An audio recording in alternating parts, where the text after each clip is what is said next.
Hey guys, कैसे हो आप सब। तो दोस्तों, आपने कई बार सोचा होगा कि बाज़ार जैसी मलाई चाप कैसे बनाएं, या यू कैन से अफ़गानी मलाई चाप बिल्कुल बाज़ार जैसी तंदूर चाप घर पे कैसे बनाएं और बिल्कुल सेम टू सेम बाज़ार वाला टेस्ट हम कैसे लाएं। तो गाइस, इस वीडियो में मैं आपको स्पेसिफिकली ये बताऊंगी कि आप कैसे बाज़ार जैसी मलाई चाप बिल्कुल घर में बनाएं। तो शुरू करने से पहले if you are new my channel, video को लाइक करें और चैनल को सब्सक्राइब करना ना भूलें। So let's begin. तो गाइस, सोया चाप बनाने के लिए सबसे पहले चाप को फ्राई करना है। तो क्वेश्चन ये है कि चाप को बॉईल करके बना सकते हैं। आप बना सकते हो बॉईल करके, लेकिन अगर आपको बिल्कुल बाज़ार वाला फ्लेवर चाहिए तो आपको एक हायर टेम्परेचर पर उसे पकाना पड़ेगा, जिससे कि उसके अंदर की लेयर्स खुल जाए। उसके लिए चाप को फ्राई करना पड़ेगा। तो फ्राई करने के लिए ऑयल गर्म होना चाहिए। गरम गरम ऑयल में ही चाप को डालना है, क्योंकि चाप में बहुत पानी होता है और वो ऑयल के टेम्परेचर को एकदम से गिरा देगी। तो जैसे ही टाइम हो जाए गैस को लो कर देना और बस चाप को गोल्डन ब्राउन होने तक फ्राई करना है। उसके बाद आप चाप की कोई भी शेप कट कर सकते हो, ज़रूरी नहीं कि लंबा लंबा या छोटा छोटा ही कट करना है। जो शेप पसंद हो आप वो कट कर सकते हैं। All up to you. Result सब में सेम ही आता है और इसकी जो लेयर्स है खुल जाती है और इसके अंदर तक फ्लेवर्स आता है। अगर आप बॉईल करोगे तो ऐसा टेक्सचर नहीं बन पाएगा। यही डिफरेंस है एक। उसके बाद चाप की पहली मैरिनेशन करेंगे। उसके लिए डालें 1 टीस्पून चॉप्ड हरी मिर्च, 1 टीस्पून अदरक लहसुन का पेस्ट और लिटिल बिट सॉल्ट। उसके बाद फ्राइड चाप डालें, इसको अच्छे से मिक्स कर ले। तो यही हमारी फर्स्ट मैरिनेशन है। इसे हाफ आवर के लिए रेस्ट करने के लिए रखना पड़ेगा, ताकि अंदर तक फ्लेवर्स आए। बहुत इंपॉर्टेंट स्टेप है ये। हाफ आवर का टाइम है तो उतनी देर में क्या करना कि गर्म पानी में काजू रख लेना, सॉफ्ट हो जाएंगे 10-15 मिनट में। फिर मिक्सी में ग्राइंड कर लेना अच्छे से, तो आपको काजू का पेस्ट मिल जाएगा। हाफ आवर के बाद सबसे पहले डालेंगे हम ये इंपॉर्टेंट चीज़, टंगी हुई दही। तो दही को मैंने कपड़े में डालकर थोड़ी देर टांग दिया था, ताकि उसका पानी निकल जाए।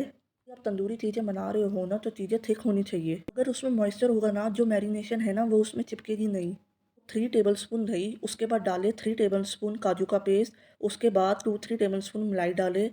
और अब बाइंडिंग के लिए यहाँ 2 टेबलस्पून अरारोट डालें। बेसन मत डाल देना, अरारोट डलेगा। उसके बाद थोड़ा सा सॉल्ट, काली मिर्च, इलायची पाउडर, ये आपने डालना है। ये बेसिक चीज़ें हैं। उसके बाद माय फेवरेट इंग्रेडिएंट जो कि है कस्तूरी मेथी। कस्तूरी मेथी को हाथ से क्रश करके डालें।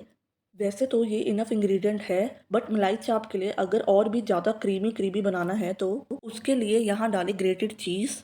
और अब इन सबको अच्छे से मिक्स कर ले और फिर थोड़ा सा ऑयल डालें। ऑयल कौन सा डालना है बड़ा इंपॉर्टेंट है। आपने यहाँ नॉर्मल रिफाइंड ऑयल या मूंगफली का ऑयल डालना है। यहाँ पर गलती से भी मस्टर्ड का ऑयल यूज़ मत करना, क्योंकि वाइट मैरिनेशन में मस्टर्ड ऑयल यूज़ नहीं होता। उसके बाद अनियन के क्यूब्स डालें। आप टोमेटो या शिमला मिर्च भी डाल सकते हैं, ऑल अप टू यू। अच्छे से मिक्स होने के बाद फिर इसे ढक के रख दे। अब आप इस मैरिनेशन को कितनी देर रखना चाहते हो वो आपके ऊपर डिपेंड करता है। Minimum half hour, 1 hour, 2 hour या 1 डे भी चलेगा। All up to you. तो मेरी चाप की मैरिनेशन को हाफ आवर हो चुका है। आप चाहे तो इसे स्मोक भी दे सकते हैं, ऑल अप टू यू। तो फटाफट से कुकिंग की बात कर लेते हैं। आप चाहे तो आप इसे पैन में भी बना सकते हैं, ग्रिल पे भी बना सकते हैं, ऑल अप टू यू। अब ये सब तो ठीक है, लेकिन जो बेस्ट तरीका है और जो घर पर पॉसिबल है वो सीखो पर है। अगर आपके पास सीखे हैं तो आप पहले एक स्टॉपर लगाना, फिर धीरे धीरे चाप लगाना और एंड में फिर से स्टॉपर लगाना। आपने बाजार में देखा ही होगा कि चापों को उल्टा लटका के रखते हैं। बहुत इंपॉर्टेंट होता है। वो जो हवा में रखते हैं ना, उससे क्या होता है, चाप जो है ना ड्राई आउट हो जाती है, जिससे मैरिनेशन अच्छे से चिपक जाती है। वो कहते हैं ना, रिश्ता नहीं टूटना चाहिए। जब भी मैंने इसे प्लेट में नहीं रखा, नीचे से हवा जाती रहे। यही छोटी छोटी बातें होती है जिससे रिजल्ट बहुत ही ज़्यादा अच्छा और मज़ेदार सा आता है। चलो आपको एक ट्रिक बताती हूँ। मैंने आपको स्टार्टिंग में बोला था ना बिल्कुल बाजार जैसा बनाएंगे, तो वो ये है कि इसे हमें 2 बार पकाना है।